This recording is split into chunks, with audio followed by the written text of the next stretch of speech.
السلام علیکم۔ اچھا، آج کی جو ہماری ویڈیو ہے وہ اس کا جو موضوع ہے وہ ہے سندھ پر محمد بن قاسم کا حملہ اور اس کی وجوہات۔ اس لیے کہ کچھ دنوں پہلے میں نے ایک ویڈیو دیکھی تھی، اس میں ہرزہ سرائی کی جا رہی تھی کہ محمد بن قاسم نے سندھ پر جو حملہ کیا تھا وہ اس نے سادات کرام کو شہید کرنے کے لیے کیا تھا، جن کو راجہ دہر، جن کو بعض لوگ رحمۃ اللہ علیہ بھی کہہ رہے ہیں، جو تو راجہ دار جس کو وہ اپنا ہیرو کہہ رہے ہیں، تو راجہ دار نے ان کو اپنے پاس پناہ دی ہوئی تھی اور ان کو شہید کرنے کے لیے سندھ پر حملہ کیا گیا۔ تو میں نے سوچا اس پر ایک ویڈیو بنا دوں۔ تو اس طرح ہے کہ یہ 680 عیسوی میں واقعہ ہوا تھا کربلا کا، اور اس میں جو بہت بڑی تعداد میں یعنی 72 تن کی قربانی دی گئی۔ حضرت سیدنا زین العابدین رضی اللہ عنہ، جن کی عمر صرف 25 سال تھی، چونکہ وہ بہت زیادہ بیمار تھے، علیل تھے، تو وہ جہاد میں شریک نہ ہو سکے، تو پھر وہ ان کو وہاں لے جائے گا یزید کے دربار میں۔ پھر وہاں سے وہ مدینہ آئے۔ مدینہ میں سیدنا حضرت علی کرم اللہ وجہ الکریم کے دو صاحبزادے موجود تھے، سیدنا امام محمد بن حنفیہ رضی اللہ عنہ اور سیدنا عمر الاطرف رضی اللہ عنہ۔ حضرت عمر الاطرف رضی اللہ عنہ جو تھے وہ حضرت علی کرم اللہ وجہ الکریم کے سب سے چھوٹے صاحبزادے تھے، جن کی عمر صرف 25 سال تھی، اور سیدنا امام زین العابدین رضی اللہ عنہ کی عمر مبارک صرف 25 سال تھی۔ جب دونوں کے بچے بڑے ہوئے تو سیدنا امام زین العابدین رضی اللہ عنہ نے اپنی صاحبزادی کی شادی اپنے چچا حضرت عمر الاطرف رضی اللہ عنہ کے صاحبزادے سے کی تھی۔ تو جو محمد بن الحنفیہ تھے وہ حج کے موقع پر امام حسین رضی اللہ عنہ کے ساتھ تھے، تو وہاں پر کچھ حالات ایسے ہوئے کہ انہوں نے امام حسین علیہ السلام نے اپنے چھوٹے بھائی جو ان سے چھوٹے تھے محمد بن الحنفیہ رضی اللہ عنہ، ان کو یہ کہہ کر ان کو اپنی جگہ اپنا نائب بنا کر مدینہ بھیج دیا تھا کہ میرے بعد آپ خاندان کے معاملات کو دیکھیں گے اور سربراہ ہوں گے، میں جاتا ہوں کوفہ کی طرف۔ جبکہ محمد بن حنفیہ رضی اللہ عنہ اس پر وزد تھے کہ آپ یمن کی طرف جائیں، کیونکہ وہاں جو ہے سیدنا حضرت علی کرم اللہ وجہ الکریم عامل رہے تھے، یعنی گورنر رہے تھے، تو وہاں اور یمن جو ہے وہ دمشق سے بہت دور ہے۔ اگر دمشق سے کوئی کارروائی ہوتی ہے تو اس کو سنبھالنے میں ہمارے پاس بہت زیادہ وقت ہوگا، ہم اس کو سنبھال لیں گے۔ لیکن چونکہ بار بار کوفہ سے خطوط آ رہی تھی، پھر وہ اس طرف چلے گئے، کوفہ کی طرف چلے گئے، اور پھر واقعہ کربلا ہوا۔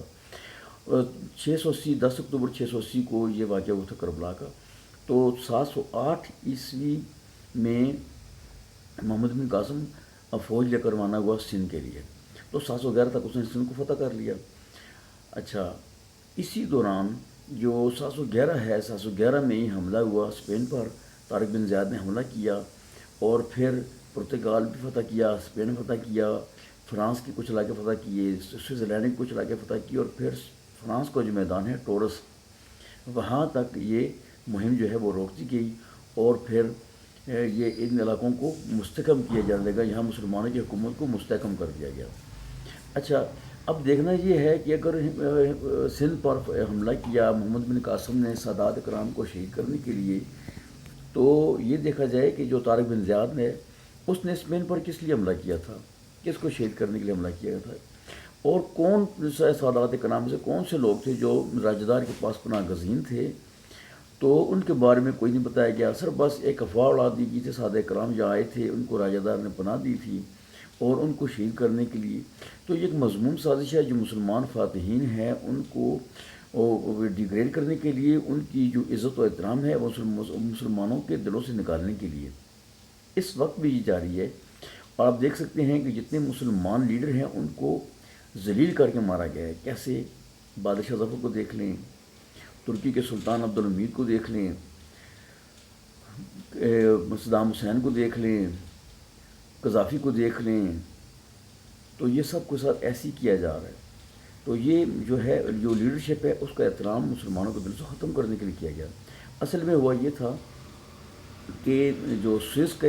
کی بندرگاہ ہے جو بحر الکلثم ہے، اور جو بصرہ کی بندرگاہ ہے جو خلیج فارس میں ہے، وہاں سے بحری جہاز تجارت کے لیے آیا کرتے تھے۔ ملیشیا، انڈونیشیا، فلپائن اور تھائی لینڈ اور مشرقی انڈیا، بنگال، یہاں آیا کرتے، سری لنکا آیا کرتے تھے۔ تو چونکہ یہ جہاز جو ہیں یہ ساحل کے پاس سے گزرتے ہیں، تو سری لنکا اور بھارت کے درمیان جو پانی کا راستہ ہے یہ 25-30 کلومیٹر چوڑا ہے، تو یہاں سے گزرنے کے لیے پھر وہ سندھ کے ساحل کے قریب ہو جایا کرتے تھے۔ تو سندھ کے جو بحری ڈاکو تھے، قزاق تھے، انہوں نے ان جہازوں کو لوٹ لیا۔ تو اس کی خبر جب دمشق پہنچی تو وہاں سے ان سے جو سندھ کا حکمران تھا راجہ دائر، اس سے کہا گیا کہ آپ ان ڈاکوؤں کے خلاف کارروائی کریں، تو ان کو ہمارے والے کریں۔ اس پر اس نے بڑی نخوت سے اور بڑے غرور سے، کیونکہ اس وقت سندھ اس کے پاس کافی بڑا علاقہ تھا، یہ جو آج سندھ ہے یہ اتنا نہیں تھا، وہ بہت بڑا ملک تھا۔ اس میں یوں ملتان تک اس کی سرحدیں سے ادھر انڈیا کچھ علاقے ہیں ان تک تھی، اور بلوچستان کے علاقوں تک تھی، تو یہ بہت بڑا ملک تھا،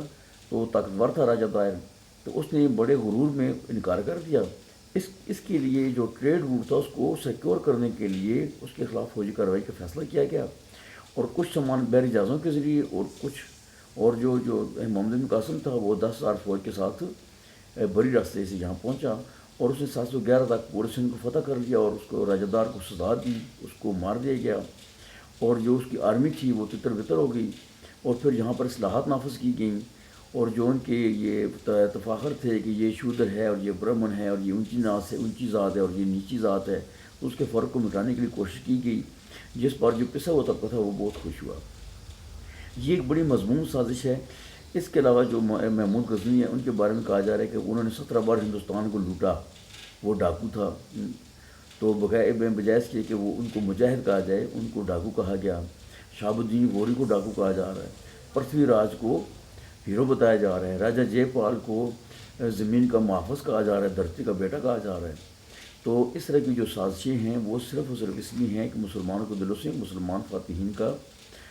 جو احترام ہے اس کو ختم کر دیا جائے، اور یہ تاریخ تو تروڑ موڑ کر پیش کیا جا رہا ہے۔ یہ بتایا جائے کہ وہ کون سے سادات تھے، ان کے نام کیا تھے، ان کی عمریں کیا تھیں، ان کے رشتے کیا تھے، جن کو راجہ دار نے اپنے پاس پناہ دی تھی۔ اور میرا نہیں خیال ہے کہ کوئی مسلمان اس کو قبول کرے گا کہ وہ جو ہے اس کو کوئی غیر مسلم پناہ دے اور غیر مسلم کی پناہ میں جائے، یہ ایسا ہرگز نہیں ہو سکتا۔ مسلمان جو لیڈرشپ ہے وہ ایسا کبھی بھی نہیں سوچتی، جو اصل لیڈرشپ ہے، اور اس وقت جو سادات اکرام تھی وہ لیڈرشپ تھی مسلمانوں کی، تو یہ اس کے خلاف بھی سازش ہے کہ انہوں نے راجہ دار کے پاس پناہ لی تھی، یعنی ایک ایسا شخص کہ جس کو تاریخ ایک انتہائی برے شخص کے نام سے جانتی ہے، تو اس کے پاس وہ لوگ پناہ گزین تھے۔ بہت بہت شکریہ۔